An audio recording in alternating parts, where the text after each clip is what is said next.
Children in Gaza, a Palestinian territory under Israeli siege, are having their names written on their hands to make it easier to identify their bodies if they are killed in an attack by Israel. Grief-stricken parents carrying the bodies of children in white shrouds through Gaza streets have become a familiar sight since the war started. Doctors say they are fighting a losing battle against a lack of medicines, water and fuel to keep hospitals running. 8 children aged between 2 and 5 were among 10 people from the same family killed in an airstrike on a house in the city of Khan Yunis, in southern Gaza, early on Wednesday, relatives said. The children were asleep when they destroyed the house, their 67-year-old grandfather, Abu Muhammad Wafi al-Bakri, said. Diyala, Ayman, Hamada, Zar, Uday, Jamal, Nabil and Asal all came from one extended family and all slept on the ground floor. It took an hour after the raid to find their bodies, rescuers said.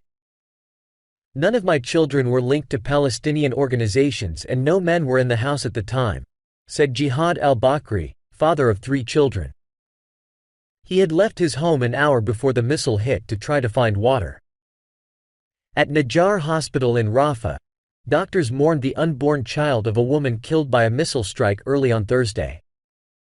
Urij Marwan al-Banna, 7 months pregnant, and her daughters, Sarah and Samia, both aged under 10, were killed on the spot, medical sources told AFP. Banna had fled to her parents' house from northern Gaza after Israel warned its 1.1 million people to head south. Doctors operated but could not save her child. She was posthumously named Fatima and her tiny body bag placed atop that of her mother, doctors said. U.S. President Joe Biden announced after visiting Israel on Wednesday that Prime Minister Benjamin Netanyahu had agreed to let some food, water and medicines into Gaza. He said some deliveries could be made on Friday. Wary inhabitants kept away from the gates fearing that they would again be a target for Israel's relentless strikes after the crossing was hit 4 times last week. I have been waiting for 3 days with my family in a house 10 minutes away. We are ready with our bags but we just don't know if or when the crossing will open, said Muhammad, a 40-year-old working for an Italian group. Majid, 43, who works for a German organization, told AFP, I came on my own this morning. If the crossing opens, I will get my wife and family there ready. He estimated there were about 400 foreigners, dual nationals and employees of international organizations waiting near Rafah.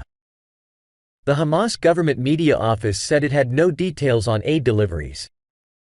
It said the crossing's head of operations, Fuad Abu Bitihan, had been killed in the Israeli strikes. Israel intensified its airstrikes after Biden flew home and clouds of black smoke again rose over Gaza City.